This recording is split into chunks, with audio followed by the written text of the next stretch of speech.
நான் வந்து தோழர் அழகிய பிரியவனுடைய 2 நாவல்களை பற்றி பேச வந்திருக்கேன். சின்ன குடை, யாம் சில அரிசிகள் வேண்டினோம். இந்த 2 நாவலை பற்றி பேச வந்திருக்கேன். முதல்ல இந்த 2 நாவலை பற்றி பேசும்போது 2 நாவலுக்குள்ள ஒரு பொதுமையான ஒரு பண்பு இருக்கும்ல, அந்த பண்பை பற்றி அந்த மைய சரடை மட்டும் பேசிட்டு அதுக்கப்புறம் இந்த நாவலுக்குள்ளே போகலான்னு நான் நினைக்கிறேன். முதல்ல என்ன அப்படின்னா, ஒரு அரசு அதிகார வர்க்கம் வந்து ஒரு எளிய மக்களுடைய வாழ்வை எப்படி பாதிக்குது. இந்த 2 நாவல்களுமே அப்படித்தான். 2 நாவல்கள்லையுமே ஒரு எளிய மக்களுடைய வாழ்வியலை, அவங்களுடைய இருத்தலியலை எப்படி பாதிக்குது அப்படிங்கிற ஒரு விஷயத்தை தான் வந்து ஒரு மையச்சரடை தான் பேசியிருப்பாங்க. அதனூடாக அவர்களுடைய இருத்தலிலையும் அவங்க என்னென்ன விஷயம் பண்ணுறாங்க, அவங்க வாழ்க்கை முறைகளில் என்னென்ன மாற்றம் ஏற்படுது, சில இடங்களில் அவர்களுக்கு ஏற்படக்கூடிய அந்த இருத்தலியல் கேள்வி அப்படின்ற ஒரு விஷயம் இருக்குல்ல, அது எல்லாமே இந்த 2 நாவல்களுமே பேசப்பட்டிருக்கு. இதுதான் இந்த நாவல்கள் 2க்குமே உள்ள ஒரு பொதுமையான பண்பு அப்படின்னு நான் நினைக்கிறேன். முதல்ல வந்து சின்ன குடை அப்படின்ற இந்த நாவலை பேசுகிறேன். கிட்டத்தட்ட ஒரு 3 பேசக்கூடிய ஒரு நாவல் தான் இந்த சின்ன குடை அப்படின்ற அந்த நாவல். வந்து கிட்டத்தட்ட ஒரு 3 தலைமுறைகளை பற்றி பேசக்கூடிய ஒரு நாவல் தான் இந்த சின்ன குடை அப்படின்றது. சமீபத்தில் நமக்கு எல்லாத்துக்கும் தெரியும், சென்ற ஒரு ஆட்சி காலத்தில் வந்து 8 வழிச்சாலை அப்படின்ற ஒரு திட்டம் வந்து கொண்டு வந்தாங்க. வட ஆற்காடு பகுதி, இந்த சேலம் பகுதிகளிலேருந்து ஏற்பட்டு சென்னை வழியாக கிட்டத்தட்ட அந்த பகுதிகள் எல்லாமே வந்து சாலைகளை வந்து விரிவாக்கம் பண்ணுறோம், 8 வழிச்சாலைகளை வந்து விரிவாக்கம் பண்ணுறோம், நிறையா இங்கேருந்து டிரான்ஸ்போர்ட் பண்ணுறோம் அப்படின்னு சொல்லிட்டு 8 வழிச்சாலைகளை விரிவாக்கம் பண்ணுறோம் சொல்லி அங்கே உள்ள பகுதிகளில் வாழ்கிற எளிய மக்களுடைய குடிசைகளை, வீடுகளை வந்து கவர்மெண்ட் வந்து அரசு வந்து அபகரித்தாங்க. அந்த விஷயத்தை மையமாக ஆரம்பித்து அவனுடைய வாழ்வில் எந்தெந்த இடங்களில் வந்து அந்த ஈர்த்திலே வந்து கேள்விகள் ஆகுது அப்படின்ற ஒரு விஷயம் தான் வந்து சின்ன குடை அப்படின்னு நாவல். முதல்ல வந்து இந்த நாவலில் பேசப்பட்ட ஒரு முதல் தலைமுறை யார் அப்படின்னா நாகப்பன் அப்படின்ற ஒருத்தர். அவரோட வாழ்க்கை எப்படி இருக்குது அப்படின்னா, அவர் வந்து ஒரு எளிமையான ஒரு மனிதர், அந்த வாழ்ந்துகிட்டு இருக்காரு. ஜமீனுடைய வாழ்வில் வந்து ஒரு ஜமீன் ஆண்டு வராரு, அவர்கிட்ட வந்து ஒரு பணியாளர் வாழ்கிறாரு. ஆனால் அவருடைய வாழ்வு முதல்ல எங்கே இருக்குன்னா, அவர் மகளுடைய ஏற்பட்ட ஒரு உறவால் அதுலேருந்து பிரிஞ்சு திருப்பி உறவுக்கு வந்து வாழ்ந்துடுறாரு. ஆனால் வந்து அவருடைய வாழ்வில் வந்து ஒரு இருத்தியல் கேள்வி அப்படின்றது எந்த ஒரு விஷயம் இல்லை. ஆனால் வந்து திருப்பி அவரும் அந்த இடத்துல தான் இருக்கு. எளிமையான ஒரு ஏழ்மை ஒரு நிலையில் சொல்லணும், ஏழ்மையான ஒரு நிலையில் தான் இருக்கார், கீழ் நிலையில் தான் இருக்கிறாரு. ஆனால் அவருக்கு அடுத்து வரக்கூடிய அவருடைய பையன் செங்கையன் அப்படின்ற ஒருத்தர் இருக்கார். அவருடைய வாழ்வு என்ன மாதிரி இருக்குது அப்படின்னா, கிட்டத்தட்ட அவர் வந்து இசை மீது ஒரு ஆர்வம் கொண்டு இசை கருவிகளை பயன்படுத்தக்கூடிய விளிம்பு நிலை மக்களாக இசைக்கலைஞராக ஒரு மனிதராக இருக்கார். அவர் வாழ்வில் வந்து என்ன மாதிரி இருக்குது அப்படின்னா, கிட்டத்தட்ட ஒரு இசையின் மீது ஆர்வம் கொண்ட ஒரு மனிதர் வந்து ஒரு இசைக்கலைஞருடைய கும்பகோணத்தை சேர்ந்த ஒரு இசைக்கலைஞர்கிட்ட போய் அவரிடம் போய் ஒரு இசை கற்றுக்கிட்டு அங்கேருந்து தன்னுடைய வாழ்வை நோக்கி பின்னோக்கி வர்றாரு. அவரோட வாழ்க்கைக்கு, அவரோட சுய இடத்துக்கு வந்து சொந்த ஊருக்கு வர்றாரு. 3வது ஒரு விஷயம் என்ன அப்படின்னா, இந்த கதையினுடைய இன்பன் அப்படின்ற கதாபாத்திரம். இவன் வாழ்க்கை என்ன மாதிரி இருக்குன்னா, இசைக்கலைஞனாக இருக்காங்க. சில இடங்களில் ஒரு விபத்து ஏற்பட்டு அந்த விபத்தினால அவன் ஒரு வாழ்க்கைக்கு வேலைக்கே போகாமல் அவன் மனைவியினுடைய தொழில் சார்ந்த ஒரு உடற்பயிற்சி சார்ந்து வாழ்ந்து இருக்கக்கூடிய மனிதனாக வந்து இன்பன் இருக்கிறான். ஆனால் கிட்டத்தட்ட இந்த நாவலில் என்ன மாதிரி ஒரு படிமம் இருக்குது அப்படின்னா, இந்த நாவலில் கருங்கல் அப்படின்னு ஒரு படிமம் இருக்குது. அந்த கருங்கல் படிமம் என்ன மாதிரி இருக்குது அப்படின்னா, முதல்ல சொன்ன அந்த நாகப்பன், முதல் தலைமுறை நாகப்பன், அவர் வாழ்வு அந்த ஜமீன் பொண்ணை வந்து கலவிக்காக அங்கே போயிருப்பாங்க, ஒரு அருவிக்கு போயிருப்பாங்க. அங்கேருந்து ஒரு கல் வந்திருக்கும். அந்த கல் தான் வந்து கிட்டத்தட்ட அந்த 3 தலைமுறையும் வந்து பயணிச்சிருக்கும். இந்த 3 தலைமுறை என்ன மாதிரி இருக்குது அப்படின்னா, இவங்களோட சுய விருப்பின்படி தான் வாழ்க்கையோட நியதிகளுக்கு இவங்களுடைய வாழ்க்கை வந்து 3 பேருடைய வாழ்க்கை வந்து இந்த நியதிகளுக்கு வந்து ஆட்கொள்ளாது. கிட்டத்தட்ட இந்த வாழ்க்கை என்ன மாதிரி இருக்கும் அப்படின்னா, சுய விருப்புக்கு தான், அவங்களோட விருப்பங்களுக்கு அடிப்படையில் தான் வந்து கிட்டத்தட்ட இந்த மொத்த வாழ்வுமே இருக்கும். அப்படி தான் அந்த கல்லை வந்து ஒரு படிமம் வந்து தோழர் சொல்லியிருப்பாங்க. அந்த கல் சில நேரங்களில் வந்து தளர்ந்து இருக்கும், சில நேரங்கள் குளிர்மையாக இருக்கும், சில நேரங்களில் வந்து இந்த கல் வந்து இறுக்கமான ஒரு இறுக்கமாக இருக்கக்கூடிய ஒரு விஷயமாக வந்து காட்டியிருப்பாங்க. ஏன்னா கிட்டத்தட்ட அந்த நாவலில் வந்து பயணிக்கக்கூடிய மனிதர்களுடைய வாழ்வும் அந்த களமும் வந்து அந்த மாதிரி தான் இருக்கும். கிட்டத்தட்ட இந்த 3ஆம் தலைமுறை மனிதனாக இருக்கக்கூடிய இன்பன் அப்படின்ற ஒரு மனிதன் இருப்பான். அவனை வந்து அது ஒரு உண்மை சம்பவத்தை மையப்படுத்தி தான் எழுதியிருந்தால் தோழர் வந்து ஒரு நேர்காணலில் சொல்லியிருப்பாங்க. என்ன அப்படின்னா, ஒரு இசை நிகழ்ச்சிக்கு போன இசைக்கலைஞன் வந்து அங்கே வந்து ஒரு நாளில் ஒரு பொண்ணை பார்க்குறான். அவனை பார்த்துட்டு அந்த பொண்ணை பார்த்துட்டு தான் அந்த பொண்ணை அப்படியே திருமணம் பண்ணி வீட்டுக்கு கொண்டு வந்துடுறான்.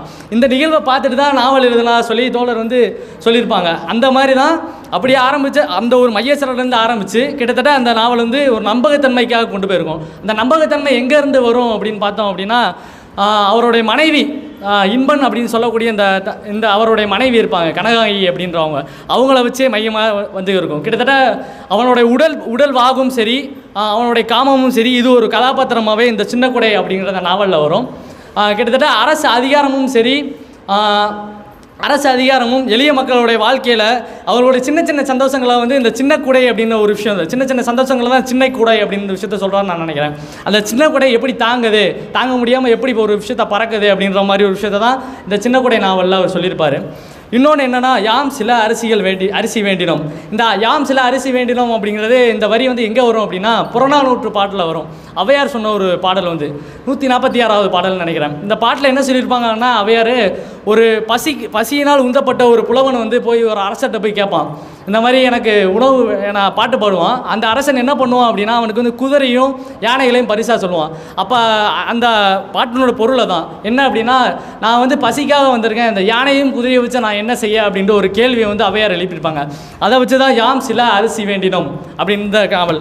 இந்த நாவலை படிக்கும்போது என்ன எனக்கு தோணுச்சு அப்படின்னா, ஒரு செல்ஃப் ஃபிக்ஷன் அப்படின்னு சொல்லக்கூடிய சுய புனைவு அப்படின்னு சொல்லுவாங்க, அந்த ஒரு வகையான ஒரு நாவல் தான் இந்த யாம் சில அரிசி வேண்டினோம் அப்படின்ற நாவல் நான் நினைக்கிறேன்.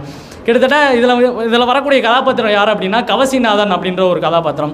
இவர் வந்து வேலை இல்லாத ஒரு அரசு வேலைக்கு ஆசிரியராக தன்னுடைய வேலைக்காக காத்திருக்கக்கூடிய ஒரு நபர் தான் வந்து இந்த கவசிநாதன் அப்படின்றவர்.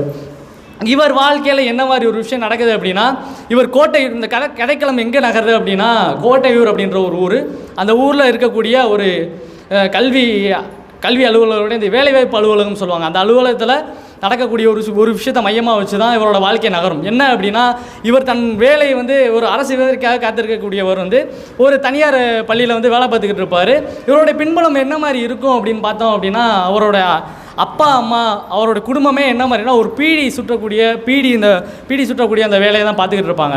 கிட்டத்தட்ட எளிய ஒரு பின்புலத்துலேருந்து எளிய ஒரு வாடையை தான் பேசியிருப்பாங்க, எளிய ஒரு வாழ்க்கை முறையிலேருந்து தான் வந்திருப்பார். இவர் வந்து கிட்டத்தட்ட தோழர் ஒரு இது சொல்லியிருந்தாங்க, என்ன அப்படின்னா தோல் வந்து பதனிடக்கூடிய அவருடைய வாடை அப்படின்ற ஒரு விஷயம் சொல்லியிருப்பாங்க. இதை வந்து முக்கியமாக அந்த இடத்துல என்ன சொல்லணும் அப்படின்னா, அவங்கள அப்பா வந்து தோல் பதனிடக்கூடிய ஒரு இடத்துல வேலை பார்த்துக்கிட்டு இருப்பார். அந்நேரம் இவர் வந்து சாப்பாடு கொண்டு போவார். அந்த இடத்துல வந்து அந்த வாடையை வந்து பேசிட்டு அந்த உணர்வை வந்து வெளிப்படுத்தியிருப்பார். அது வந்து ஒரு சிறப்பான ஒரு களமாக அந்த இடத்துல இருக்கும். இன்னொன்று என்ன அப்படின்னா, அவருக்கும் அந்த கோட்டையூரில் வந்து வேலைவாய்ப்பு அதிகாரிக்கும் வந்து அதிகாரியை எடுத்து ஒரு கேள்வி தான், ஒரு எளிய மனிதன் கேட்கக்கூடிய கேள்வியை மையமாக வைத்து அவனுக்கு ஏற்படக்கூடிய ஒரு வன்முறை, அரசு அவனுக்கு எதிராக நடக்கக்கூடிய அந்த வன்முறையை பேசுகிறது தான் வந்து இந்த யாம் சில அரிசிகள் வேண்டினோம் அப்படின்ற இந்த நாவல் வந்து என்ன அப்படின்னா, இவனுடைய பின்புலம் இப்போ ஒரு எளிய பின்புலத்திலேருந்து வர்றாரு. அப்படி இருந்தும் கூட ஒரு அரசு அதிகாரி இவர் வந்து தன்னுடைய எல்லா நிலைகளையும் வந்து போராடி பார்ப்பார். அவரால் இயல முடியாத ஒரு நிலையில் கூட இந்த விஷயத்தை வந்து போராடிக்கிட்டு இருப்பார். அப்படி போராடக்கூடிய சூழலையும் கூட இறுதியாக அவருக்கு வெற்றி கிடைச்சதா அப்படின்னு கேட்டால் ஒரு கோர்ட்டு சூழலுக்கெல்லாம் போவார். கோர்ட்டுக்கு போய் இவருக்கு எதிரான ஒரு பிடிவாரண்டெல்லாம் ஏற்படக்கூடிய ஒரு பிடிவாரண்டெல்லாம் அந்த அதிகாரி வந்து பயன்படுறாங்க. இவன் வந்து குடிச்சிட்டு வந்து என்கிட்ட சண்டை போட்டான் அப்படின்ற மாதிரி ஒரு விஷயத்தெல்லாம் வந்து அந்த அதிகாரி முன் வச்சு இவருக்கு எதிராக ஒரு கேஸை வந்து கோர்ட்டில் கொடுத்துருவார். இப்படி நடக்கக்கூடிய ஒரு சூழலில் தான் வந்து இவர் வந்து இறுதியாக வந்து இந்த கோர்ட்டில் ஜெயிச்சாரா, இந்த வழக்கில் வந்து ஜெயிச்சாரா, அதுக்கு எதிரான தீர்ப்பு கிடச்சிதான் கேட்டால் விடுதலை கிடச்சிது. ஆனால் ஒரு நிறைவான மனநிலையில் இருந்தாரா கவசிநாதனுக்கு, ஒரு நிறைவான ஒரு தீர்ப்பு கிடச்சிதான்னு கேட்டால் எளிய மனிதனுக்கு அந்த தீர்ப்பு கடைசி வரைக்குமே கிடைக்கல அப்படின்றதான் ஒரு விஷயம். இன்னொன்று இறுதியாக என்னோடய பேச்சை நிறைவு பண்ணுறதுக்கு முன்னாடி ஒரு விஷயத்தை பேசலான்னு நினைக்கிறேன். சமீபத்தில் ஒரு எழுத்தாளர் வந்து ஒரு மேட்டிமைத்தனமான ஒரு சினிமா குறித்த ஒரு மேட்டிமைத்தனமான ஒரு பேச்சை சொல்லியிருந்தார். என்ன அப்படின்னா, இவர்கள்னாலே இப்படித்தான், இவங்க வந்து குடிச்சிட்டு தான் இருப்பாங்க அப்படின்னு ஒரு விஷயத்தை பேசியிருந்தார். கிட்டத்தட்ட அந்த பின்புலத்தை பார்க்கும்போது ஒரு எளிய பின்புலத்தில் தான் வந்தாங்க அப்படின்னு நினைக்கிறேன். அம்பேத்கர் சொன்ன ஒரு விஷயம் தான் ஞாபகம் வருது. நான் கொண்டு வந்த பகுத்தறிவு அப்படிங்கிற தேர் வந்து ஒரு பாதி இடத்துல வந்து நிப்பாட்டிட்டேன், அதை வந்து நீங்கள் பின்னாடி கொண்டு போயிடாதீங்க, முன்னாடி நகர்த்தினாலும் பரவாயில்ல, பின்னாடி கொண்டு போயிடாதீங்க அப்படின்னு சொல்லியிருந்தார். என்றைக்கு ஒரு இலக்கியமும் ஒரு மனிதர்களுடைய வாழ்வை, எளிய மக்களுடைய வாழ்வை வந்து ஒரு இலக்கியம் பேசுதோ அன்றைக்கு தான் இலக்கியமும் சரி சமூகமும் சரி ஒரு முன்னேறது கொண்டு போகும்னு நினைக்கிறேன். இன்னொரு கேள்வி என்ன அப்படின்னா, தோழர்கிட்ட ஒரு கேள்வி மட்டும்தான், என்றைக்கு எளிய மக்களுடைய வாழ்வு வந்து அரசினால் கேட்கப்படுது, ஆனாலும் எளிய மக்களுடைய கேள்வி இறுதியாக வரைய கண்டிப்பாக ஒரு நிலையான ஒரு பதில் கிடைக்குமா அப்படின்ற ஒரு விஷயம் வந்து தோழர் அவர் கிடைச்சதா அப்படின்ற ஒரு விஷயம், கவசிநாதனுக்கு இறுதியாக ஒரு விஷயம் கிடைச்சதா அப்படின்ற ஒரு விஷயம் மட்டும். நன்றி.